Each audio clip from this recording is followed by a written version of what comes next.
Tranquila, Hola mija. a todos. Hola a todos, bienvenidos a Mente Sana Tips, el espacio donde exploramos cómo podemos cuidar nuestra mente, cómo podemos potenciar nuestro cerebro con estrategias prácticas, con compasión y con cientificidad. Hoy nos damos un lujazo. Tenemos una invitada de altísimo nivel, Vanessa Benjumea, Doc Vane, la neuróloga, como muchos de sus clientes o de sus pacientes le dicen con cariño, y vamos a estar hablando de un tema que todos hemos vivido, pero a veces no entendemos de dónde viene, la rumiación. Ese bucle de pensamientos que no se detiene, que nos atrapa en el pasado, que nos cuenta películas de terror del futuro y que termina drenándonos la energía y la atención. Así que, Vanessa, bienvenida. Qué gustazo tenerte en Mente Sana Tips. Un placer, Blanca, y muchas gracias a todos los que nos están escuchando. Me siento absolutamente respaldada y valorada. Bueno, les voy a contar el resumen de Vanessa porque es muy juiciosa y muy estudiosa. Neuróloga, epileptóloga, apasionada de la terapia cognitiva y autora de un libro muy hermoso, súper recomendado, Mente en Calma. Se lo tienen que leer. Miren lo que dice. Primeros auxilios para aliviar los bloques de pensamiento. Solamente con que me digan cómo salir de un bucle de pensamiento, ya, amé, me encanta. Total, leer. Yo creo que es que todos hemos pasado por ahí, Blanca. Se estima que más del 80% de las personas hemos tenido sobrepensar en algún momento de la vida. Por eso es que a tantos nos interesa aprender qué es rumiación y cómo salir de ahí. Bueno, pero entonces empecemos por lo fácil. ¿Qué es la rumiación, Vanessa? Ok, entonces vamos a empezar con unas estadísticas que nos ayudan a entender el concepto. Lo primero es que tenemos alrededor de 60.000, 80.000 pensamientos por día y la mayoría de esos pensamientos fluyen de manera continua como si fuera un río, ¿sí? El problema es que a veces ese río se estanca y cuando se estanca, pues uno no se siente tan bien. O sea que sobrepensar significa que hay un atasco en el flujo de pensamiento y como el cerebro no logra sacar ese pensamiento de ahí, lo identifica como amenaza. Y como es una amenaza, prende todos los sistemas de alerta, de estrés, ese sistema nervioso simpático, todo ese eje que se llama hipotálamo, hipófisis adrenal, y dice, nos tenemos que defender. Por eso es que nos desgastamos tanto y por eso es que nos da insomnio y por eso nos sentimos tan mal.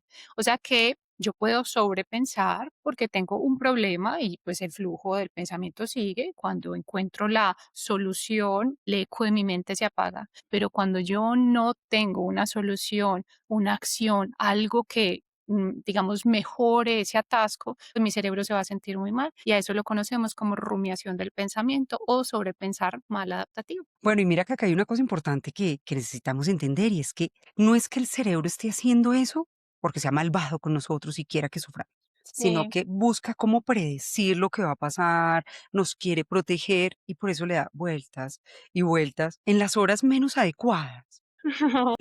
Aquí muchas personas dicen, no, a las 3 de la mañana, a la hora del espanto, van a asustar Sí, y sí. entran ahí en modo rumiación. Sí, ¿Qué dices tú? Porque es que nos activamos ahí.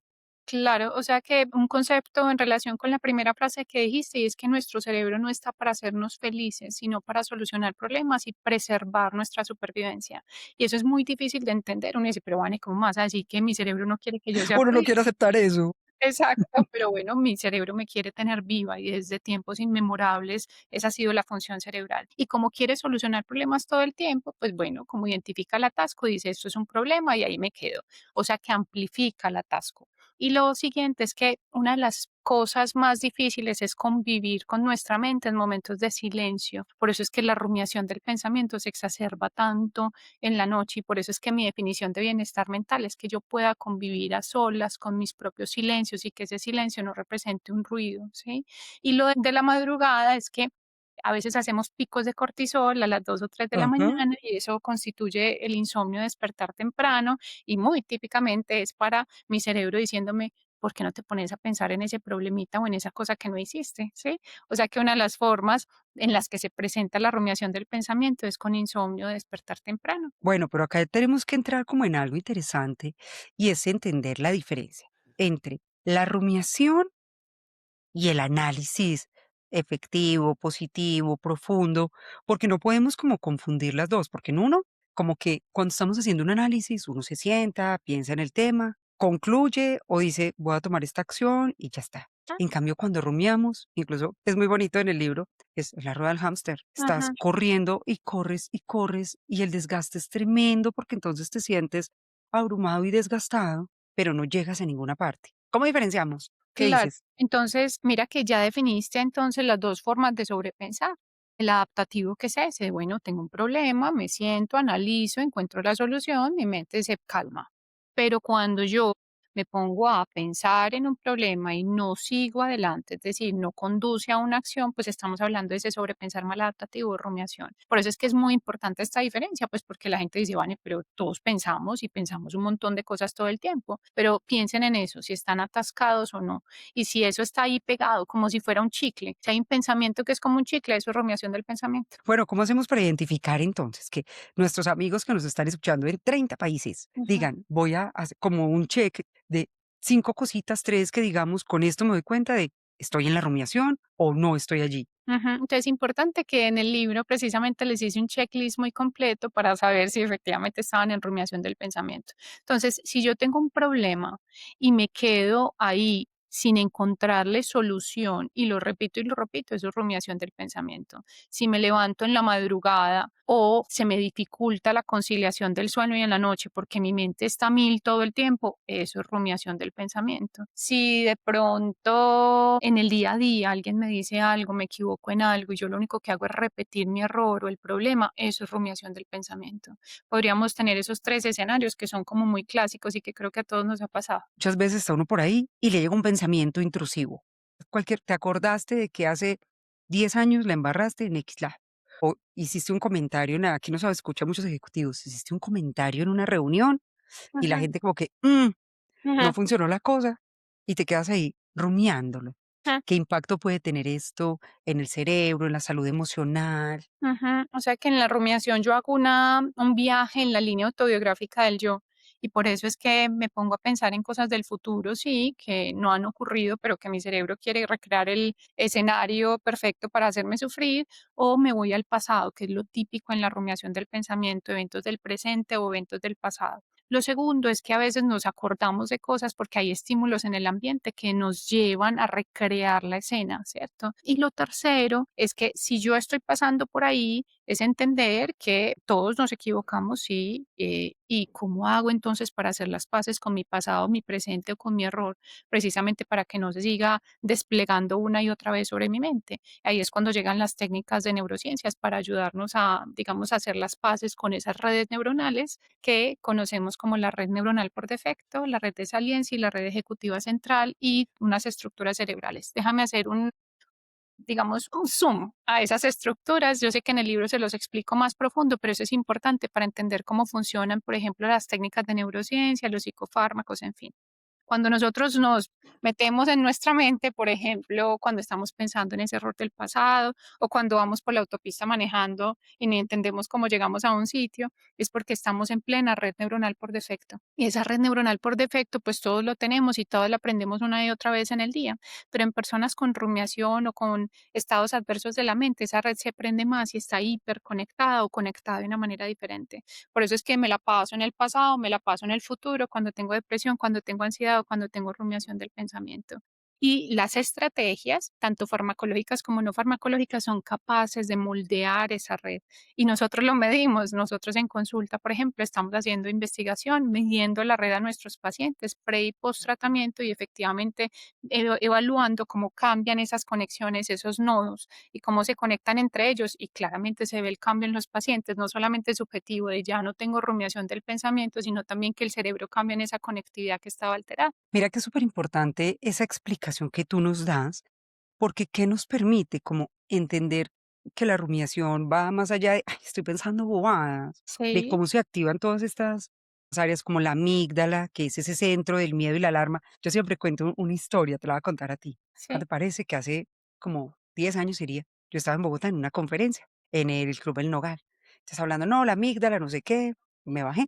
Y una señora, ay, doctora, ya entiendo todo lo que me pasó. A mí me sacaron las amígdalas cuando estaba chiquita. Y yo, sí. no, no, no, no, no, no son esas. Y por Ah, eso siempre me parece muy chévere cuando tengo estas conversaciones con expertos en neurociencia, en neurología, que la gente tenga claro que es como que es esa señal de alarma que se enciende con una amenaza real o imaginaria exacto. y que nos va a reducir como la capacidad de la corteza prefrontal para entender de manera racional las situaciones, de que sigues dándole vuelta al asunto, pero no encuentras una salida. Y ahí es donde se vuelve como complejo, porque nos puede, y ahí viene esta que te quiero hacer. ¿Qué fue primero? ¿El pollito o la gallina? ¿Qué fue primero? ¿La rumiación nos lleva a estar en estrés crónico o el estrés crónico nos lleva a la rumiación? ¿Qué crees? Entonces, te voy a responder varias cosas y estrés crónico. Estoy anotando para que no se me olvide. Uno es que la rumiación no es propia de las personas que tengan enfermedad mental. Es decir, que fijo tengo rumiación y fijo tengo ansiedad y depresión. No, yo puedo tener una mente que en teoría no está enferma, pero que tenga rumiación del pensamiento. Lo segundo es que a nosotros nos enseñaron que lo intangible como que no existía y porque somos seres altamente racionales y lo que está permitiendo la neurociencia es entender que si bien los trastornos de la mente se sienten intangibles, pues son medibles, por ejemplo, a través de las neuroimágenes estructurales, funcionales y de conectividad. Esto de las amígdalas a mí me pasa una y otra vez en mis redes. Los pacientes me dicen, bueno, a mí me sacaron las amígdalas. ¿Cómo que me sacaron las amígdalas? Entonces tenemos tres tipos de amígdalas. Las amígdalas en la boquita, las amígdalas en cerebelo atrás y las amígdalas en el lóbulo temporal detrás de la sien en la profundidad del mismo. Son dos al lado y lado y tienen forma de almendra y están pegaditas de los centros de memoria. Esas que son súper importantes cuando nosotros hablamos de trauma psicológico, cuando hablamos de rumiación del pensamiento, de estados de amenaza, de pánico, de ansiedad. Y lo otro es que efectivamente cuando la mente no está en un buen punto y está en modo alerta o modo amenaza, no se encuentran soluciones, tal cual como lo dijiste, Blanca. Eso es como que la única solución que yo tengo es una puerta cerrada. Por eso es que uno acude a ayudas, sean internas o externas, precisamente para abrir otras puertas adicionales. Ahorita me preguntaste algo y es lo de la enfermedad del cuerpo y el estrés crónico, que ¿qué fue primero? Lo primero es que el cuerpo está interconectado de manera global, es decir, que hay ejes por todo el cuerpo, que el eje entre el cerebro y el intestino, el cerebro y el corazón, ¿cierto? Las comunicaciones son multidireccionales. Entonces, si mi mente está en modo amenaza, mi cuerpo también se enferma. Por eso es que los pacientes con rumiación del pensamiento tienen más frecuentemente enfermedad cardiovascular, alteraciones del sistema inmune, alteraciones gastrointestinales, entre otros, ¿cierto? O sea que eso es una enfermedad global, precisamente porque la mente, una de las principales directoras de orquesta, está enferma. Y esto nos lleva como a pensar en algo y es el sesgo de negatividad. Sí. Namos para ser pesimistas. Esto es algo que yo digo en las conferencias y es que estaban el optimista y el pesimista en la sabana africana. Entonces el optimista vio un arbolito de colores y dijo, yo me voy a comer esas pepitas. Y el pesimista le dijo, vaya que yo lo espero. Entonces, ¿de quién evolucionamos? Del pesimista. Y Ujú. por eso es que te suena el teléfono a las 11 de la noche y tú, ¿qué pasó? No estás diciendo, no, me gané la lotería. Y ese sesgo de negatividad empieza como amplificarnos las cosas que vemos amenazantes, difíciles, potencialmente catastróficas, Ujú. y nos atrapa en la rumiación. Pero aquí viene algo que creo que es chévere que conversemos y es que, ¿por qué si nosotros sabemos que rumiar no nos ayuda, pues nos cuesta tanto detener esos pensamientos repetitivos y seguimos ahí atrapados? Entonces, voy con el primer concepto del sesgo de negatividad, que efectivamente todos lo tenemos y que es un sesgo evolutivo porque, pues básicamente era una preservación de la especie, ¿cierto? O sea, si me comía el fruto rojo, me podía morir porque existía un chance de que eso pasara si era un fruto que no conocíamos como especie. Entonces, mira cómo ese sesgo de negatividad antes estaba dispuesto para amenazas que eran inmediatas, reales, que digamos, se iba a morir toda la tribu, donde había la vida y la muerte como posibles desenlaces. Pero digamos que ese sesgo de negatividad obviamente nos sigue acompañando y está amplificado. Por ejemplo, porque hay aumento de la frecuencia de enfermedades mentales que aumentan ese sesgo de negatividad, porque nuestra cultura está compleja, porque nuestro ambiente permea nuestra mente una y otra vez. Entonces, es entender que ese sesgo lo tenemos que modular, que todo lo tenemos presente y que claramente está amplificado en este momento coyuntural de caos. Y lo otro que me preguntaste es lo de detener los pensamientos. Claro, es que uno puede decir, ay, de manera voluntaria le voy a decir a mi mente que no piense en eso. Pero, oh, sorpresa, los estudios de neurociencia dicen que para la mayoría de las personas, cuando le decimos no penses en eso, el cerebro va a pensar más. No Eso pienses en un elefante rosado. y ahí voy a pensar en el elefante rosado. Entonces, es como que yo presionara el pensamiento cuando intento hacer un bloqueo. Por eso en mi libro no les enseño a bloquear el pensamiento, sino a redirigirlo a través de los órganos de los sentidos y el mindfulness, precisamente para salir de ese bucle del pensamiento. Mira que eso es muy bonito. Cuando yo estaba escribiendo el libro de Ansiosos y Agotados a Tranquilos y Enfocados, por acá lo tengo, cuando lo estaba escribiendo, fue justo después de la pandemia, el 2022, que siempre cuento el cuento que fue el año más duro de mi vida. Se murió mi mamá y que se murió mi papá, julio, agosto y septiembre. Ujú. Ahí yo descubro la ansiedad, descubro como el quedarse en ese bucle atrapado y comienzo a trabajar cuáles son las estrategias que tengo y llego a la somática. Y yo estoy pensando mucho en eso, yo no sé tú qué opines, y es que el siguiente nivel al que va a ir definitivamente las terapias, la psiquiatría y demás es de vuelta al cuerpo. ujú, Porque hay veces que la mente sola no es capaz. Cuando tú comienzas con respiración, con movimiento, con bodyfulness, a quietar.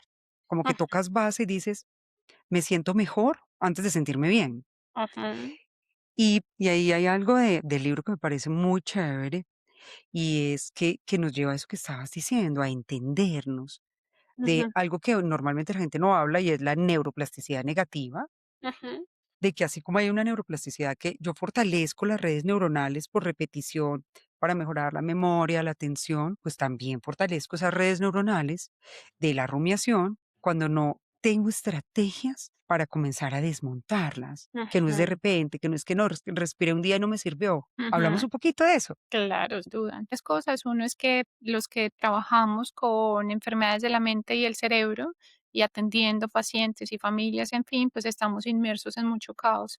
Pues el hecho que trabajemos en eso no significa que estemos en modo zen, somos humanos como cualquiera, eso que le pasó a tu ex esposo, ¿cierto? Lo segundo es que yo sí creo profundamente que una de las formas de aquietar la mente y de hecho francamente necesaria es calmar el cuerpo. Eso es como cuando yo intento modificar un pensamiento y mi mandíbula está rígida, estoy respirando rápido, ¿cierto? Es imposible calmar la mente de esa manera. Entonces, eso de las estrategias somáticas de respiración periféricas por fuera del cerebro, sin duda hacen la diferencia. Algo tan fácil como, listo, yo voy a empezar a hacer las estrategias que nos enseña Blanca y que nos enseña Vane, entonces voy a estar tranquila, ven y yo me sirvo una aromática, espérate, prendo la velita, vamos a hacer un set de respiración en caja, ¿cierto? ¿Qué puedo hacer para que mi mente reciba esa información de la manera más tranquila y que mi cuerpo esté bien? Voy a hacer masajes, voy a hacer un escaneo corporal consciente, ¿cierto? Eso es fácil de aplicar y francamente necesario. Y lo de la neuroplasticidad es que claramente nos enseñaron que la neuroplasticidad era como positiva, nos saca nuevas neuronas, no conexiones, pero no siempre es positiva. De hecho, esa es la base de los hábitos negativos, por ejemplo, las adicciones, el consumo de licor, la base de la rumiación del pensamiento. Yo qué repito en mi mente y qué fortalezco a través de esa repetición. Eso puede ser positivo o negativo. O sea que una de las formas por las cuales aprende el cerebro es a través de la repetición y también de la imitación. Hay muchas formas como aprende, entre ellas la repetición. Mucha gente dice, es que yo no me puedo sentar a meditar porque entonces pienso y pienso y pienso y no logro salir de allí. Hace varios años, yo hice una formación en mindfulness hace como 13 años sería, Ujú, y cada año busco irme a un retiro. El retiro ujú, más largo que hice fue de 10 días de ujú, silencio. Y el día uno, bien. El día ujú, 2, más o menos. El día 3, ¿para qué vine? ¿Qué hago acá? Me tengo que ir. Yo no ujú, quiero estar con toda esta caja de grillos. ujú, Y eso lo dices muy lindo en el libro, y es ujú, aprender a evitar los pensamientos, a estar en ese silencio con nosotros, y ujú, que yo creo que eso la neurociencia nos ha ayudado mucho, y es como quitarle ese componente o ese velo de espiritualidad y decir, no, es que estoy haciendo entrenamiento cerebral, estoy regulándome, estoy en un momento de contemplación, y siempre me gusta pensar que la mente es como el agua. ujú, Entonces, ¿cuál es el estado? Puede estar tranquila, puede estar ligeramente agitada o puede estar en un maremoto. ujú, Y lo otro es como el contenido. ¿Qué ujú, está conteniendo esta mente? Me está ujú, hablando de posibilidades, de elecciones, de alternativas. O me quedé atrapada ahí en el bucle y no logro sino pensar en todas las cosas negativas que viví, que ahí es donde ujú, vienen todos los temas de trauma, y comienzo a anticipar en negativo. Entonces aquí ya vamos a entrar en una parte más entretenida, Vanessa, ujú, las herramientas. ujú, ¿Qué crees? Aquí utilizamos un término que es la mínima acción viable, que es lo más pequeñito que puedo hacer si estoy rumiando, como el salvavidas, tírame el salvavidas. Y lo otro, pasos, para que comiencen a crear esa red neuronal que nos ujú, permita realmente hacer la transformación. ujú. Pero para muchos de estos van y buscan el libro, ahorita les dejamos el enlace en la descripción para que vayan y lo busquen. Pero ¿por dónde arrancamos? Listo, entonces voy a arrancar por lo que hablaste de la meditación, cómo es de difícil cuando estamos con rumiación. Y precisamente ahí entendemos qué tan difícil es quedarme a solas con mis propios ruidos mentales, ¿cierto? Que fue lo que te pasó en el retiro de silencio, que creo que los que hemos pasado por ahí entendemos que es el día 2, el día 3 y cómo se va intensificando la cosa. ¿Y por qué tanta gente se va de los retiros de silencio? Precisamente porque se encuentran con su propia mente y la mente pues hace mucho ruido. Ahora, yo creo en la definición de salud mental como equilibrio, ¿cierto? No hay que estar contentos todo el tiempo ni tristes todo el tiempo. Listo, ¿cómo hago para transitar todas esas corrientes que estabas describiendo, pero volver a la calma cuantas veces sea necesario a lo largo del día? Lo que hablaste de trauma me interesa de sobremanera, simplemente para que la gente entienda que los recuerdos que son súper positivos o súper negativos se fijan profundamente en el cerebro, en eso que llamamos la hipocampo y el amígdala. Por eso es que a veces cerramos los ojos y somos capaces de acordarnos del trauma que pasó hace 30 años en nuestra vida. O sea, que son memorias que persisten y por eso es que tenemos que trabajar tan duro, tan arduo, superando como la frustración. Ahora, si tú me dijeras, Vane, ¿qué es lo mínimo viable? Yo creo, Blanca, te voy a hablar en mi experiencia personal, que si algo me ha cambiado la vida ha sido la meditación y la visualización.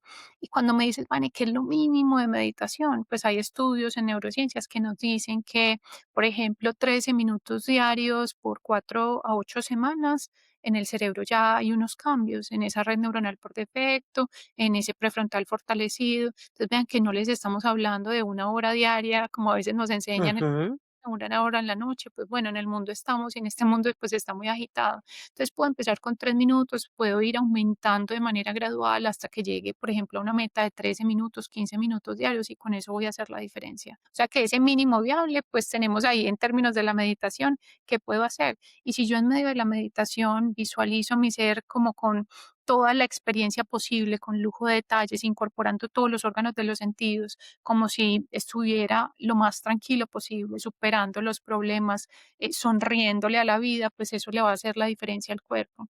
El cerebro no es capaz de discriminar lo que está pasando en la vida real a lo que me estoy imaginando. Por eso es que es tan importante la visualización, se activan las mismas estructuras cerebrales como si estuviera pasando realmente. Entonces, aprendamos juntos de manera gradual a meditar y a visualizarnos como personas tranquilas superando los retos de la cotidianidad. Entonces, de meditación, yo diría, ese es uno de los mínimos. Y esto de los micropasos me parece muy hermoso, pues porque claro, esa es la forma de instaurarle los hábitos al cerebro. Para el cerebro es muy difícil los grandes peldaños. Entonces, si uno empieza con los pequeños peldaños de a poquitico, vamos a hacer la diferencia. Para el cerebro es muy difícil, por ejemplo, que le digamos, ve, ya no voy a tomar de un momento a otro licor. Bueno, vamos despacito. Y si voy a dejar de tomar, si usted puede súbitamente, grandioso, pero reemplace ese hábito negativo por uno positivo, porque al cerebro no le gustan los vacíos. Encontrarse con esos silencios de vacíos no es fácil. Entonces, listo, voy a dejar de tomar, pero voy a reemplazarlo por 2 litros de agua al día. Y con eso, pues el cerebro dice, bueno, no me dejaron vacío y lo que estamos empezando a emplear, lo vamos a hacer de manera gradual y nos vamos a sentir bien y eso va a activar los sistemas de recompensa cerebrales y va a decir, bueno, nos estamos como sintiendo bien, este nuevo camino me parece chévere, vamos a seguirlo generando como autopista. Entonces, meditación y visualización. Eso uno. Dos, ahorita hablaste de movimiento. Y el movimiento, me gustaría enseñarles algo, y es que ya tenemos estudios en neurociencias que nos hablan de mínimos viables en ejercicio cardiovascular. Eso es Ujú. cómo nos tenemos que mover, ¿cierto? Y por ejemplo, con 20 a 30 minutos, 3 a 4 veces a la semana, nuestro cerebro ya es diferente. ¿Y en dónde es diferente? Por ejemplo, esa amígdala se regula, el prefrontal se fortalece y si yo le coloco resistencia al movimiento, nosotros vemos las neuroimágenes funcionales, cómo se prende ese prefrontal más y cómo cambia esa red neuronal. Momento 100% recomendado empezar de a poquitico, una vez, 10 minutos, lo logré, o de pequeños pasos de hoy me pongo los zapatos, mañana me pongo los zapatos y la ropa y el día siguiente ya empiezo a salir a la calle. Todas esas son formas de instaurar, pero claramente el movimiento y el ejercicio físico cardiovascular y de pesas de resistencia hace la diferencia sobre el cerebro. Lo tercero que hablaste fue de la respiración. Y ahorita yo les dije como una respiración en caja, en fin. Entonces, ¿cómo hacer para respirar? Básicamente es que yo ahorita les hablé de la mente como uno de los que puede dirigir la orquesta, pero los pulmones también. Si bien hacen parte como esas cosas, digamos, del sistema autónomo que uno no tiene que pensar para respirar, pues yo puedo, es la única estructura que yo puedo modificar Ujú. del sistema nervioso autónomo y con la respiración, con exhalaciones prolongadas, enviarle un mensaje a mi mente que estamos bien. Entonces uno puede estar inmerso en el caos, pero decirle a la mente, espérate, frenémonos en seco, vamos a hacer como que sí estamos bien y se preguntarán en casa cómo. A mí en particular me gusta mucho el suspiro fisiológico, el de Dr. Maravilloso. Huberman. Entonces, vamos a inspirar por la nariz, por ejemplo, 4 segundos, que se expanda nuestro abdomen y en vez de soltar el aire voy a volver a inspirar 2 segundos más, o sea, una doble montañita de inspiración y luego una exhalación prolongada por la boca 6 segundos y se repite 3 veces ese ciclo, doble inspiración y exhalación prolongada. Baja el estrés en tiempo real, o sea que es una forma de mínimo viable de bajar ese estado de amenaza súbitamente. ¿Ves? Mira, esa que acabaste de decir del suspiro fisiológico, hemos tenido unos resultados increíbles. Varios ejecutivos con los que trabajamos, les Mm, hicimos evaluación y en la medición del sistema nervioso estaban mm, súper simpáticos, entonces aceleradísimos, durmiendo mal, taquicárdicos y aplicando el suspiro fisiológico cada hora, cada hora. Entonces salgo de una reunión, lo practico. Antes de sentarme a algo importante, lo practico. En 8 semanas se restauraron. Y uno mm, dice, no tomaron medicación, no hicieron nada extraordinario, pero yo creo que amplificaron la conciencia y pasaron a la acción. Porque no mm, solamente es, no, es que estoy súper ansioso, estoy muy estresado, vuelvo a la rumiación y no acciono. Estos mm. micropasos son súper poderosos. Entonces, me encanta. Es que todos sabemos lo que hay que hacer, Blanca, porque ya es tanta la Sí. información disponible, sino que del dicho al hecho hay mucho trecho. Entonces, es atreverse a que la única persona que es capaz de modificar el templo es uno mismo, ¿cierto? Por eso es que está en nuestras manos gran parte de nuestra salud mental y si en nuestras manos, digamos, ya lo dimos todo y no sirvió, pues es por eso que levantamos la mano para que un terapeuta nos ayude a encontrar otras puertas adicionales. Lo siguiente que mencionaste, lo del sueño, ¿no? Digamos que el sueño es de las cosas más maravillosas. Un tercio de la vida nos la pasamos durmiendo. Si esto no sirviera para algo, sería el peor error evolutivo de la historia. Sirve para hacer neuroplasticidad, que ya entendemos el concepto de los centros de regulación emocional, de los centros del comportamiento, o sea que el sistema límbico y la amígdala se miman cuando estamos durmiendo en sueño profundo, sirve para consolidar la información a largo plazo, sirve para el sistema inmune, para el peso, en fin, para prevención de Alzheimer, o sea, el sueño sirve para todo. Por eso es que si yo tengo rumiación del pensamiento, tengo que, digamos, hacer que mi sueño sea una prioridad y dejar de procrastinar, lo que es una de las cosas en las que todos caemos en la noche. Entonces, en vez de hacer scrolling de pantallas una hora antes de acostarme, puedo hacer 10 minutos de meditación, colocar aromaterapia, escribir, ¿cierto? Dentro de las otras estrategias que son fáciles de aplicar y probablemente mi cerebro me lo va a agradecer. Y lo otro es las pantallas, algo tan sencillo como eso. Claro, yo les dije, no toquen las pantallas una hora antes de acostarse como una estrategia para cultivar el sueño, pero también para evitar algo que se llama la cronodisrupción, que es Ujú. todos tenemos ese reloj biológico, que es el ciclo circadiano, dura 24 horas para todos. El problema radica que estamos haciendo disrupciones de ese ciclo circadiano y eso está generando ese concepto que se llama cronodisrupción. Y van a decir, bueno, pero entonces eso es que no dormimos bien, no va mucho más allá. La cronodisrupción se asocia con enfermedad del cuerpo y enfermedad de la mente. O sea que las personas que hacen cronodisrupción más frecuentemente tienen trastornos del ánimo y tienen rumiación del pensamiento. Las personas que hacen cronodisrupción tienen más enfermedad cardiovascular, por ejemplo. Entonces, una invitación más, no solamente a dormir bien, sino, por ejemplo, cuidarnos de esas pantallas. Al Blanca, yo uso, por ejemplo, las gafitas, que eso es muy chévere para la gente Ujú. que nos está escuchando, ¿cierto? Colocar filtros de luz azul y brillantes, son gafas buenas, bonitas y baratas, especialmente al final del día o en la noche. Si yo tengo que emplear pantallas, pues me coloco las gafas y ya está. En el día también, obviamente, se pueden emplear en el iPad y en el celular. Hay forma de bloquear, digamos, la distancia a la pantalla. Entonces, si yo ya llevo de manera sostenida menos de 30 centímetros, el celular me va a avisar, coloca un escudito, bloquea la pantalla de forma que no solamente proteja mi ojo, sino también proteja mi cerebro. Y las pantallas al despertar, que esa es otra de las cosas que nos está haciendo mucho daño, así como las noticias, disminuir el flujo de información negativa y más si yo tengo rumiación del pensamiento, es una necesidad. Vamos bien con lo del sueño. Encanta. Ok, Bueno, Vanessa, acá hay una pregunta obligada y es el libro recomendado. ¿Qué claro. libro que tú digas me encanta, me impactó? ¿Cuál sería?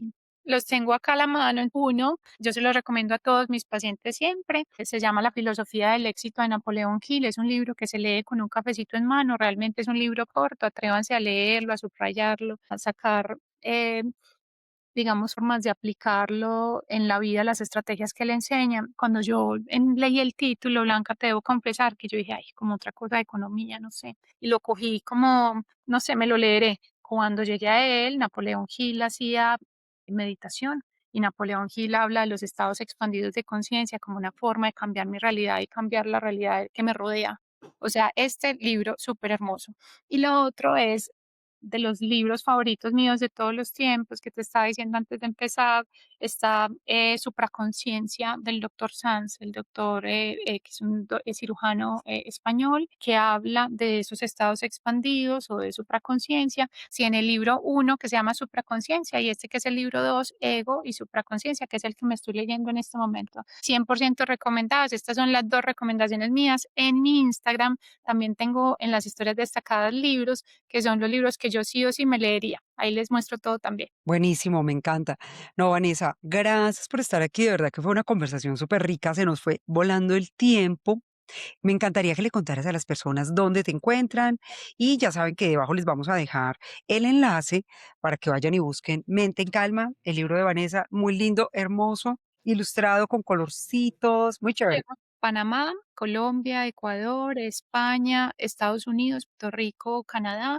Hay otros países más donde llega, digamos, a Estados Unidos y Amazon, España. Yo estoy profundamente agradecida, primero por este espacio y segundo a todos mis lectores que con tanto amor recibo sus mensajitos todos los días. Me pueden encontrar en todas las redes.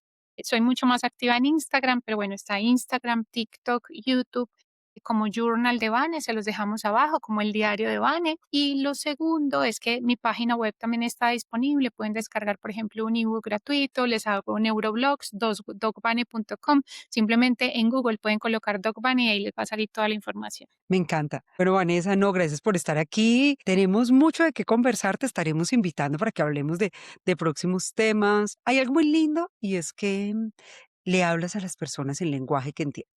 Mm, Yo creía que me había inventado una expresión que es la simplejidad, que es coger cosas complejas y hacerlas fáciles de entender. Esto eres la ujú, embajadora de la simplejidad ujú. porque explicas de manera cercana, entendible, para todas las personas y creo que eso es maravilloso. Me Entonces, alegra. muchas gracias por estar acá con nosotros. Todo el amor del mundo. En el centro de mi mapa de sueños está la docencia y está el escribir. Así que el hecho de que me digas eso y que lo recibes súper fácil me parece grandioso. Un placer, familia. Que les va muy bien. Bueno, querida, muchas gracias. Y a todos ustedes, gracias por estar aquí en Mentesana Tips. Si todavía no se han suscrito, recuerden suscribirse, compártanlo, déjenos los comentarios que nosotras los vamos a estar leyendo y nos encontramos en un próximo episodio de Mentesana Tips. Hasta pronto.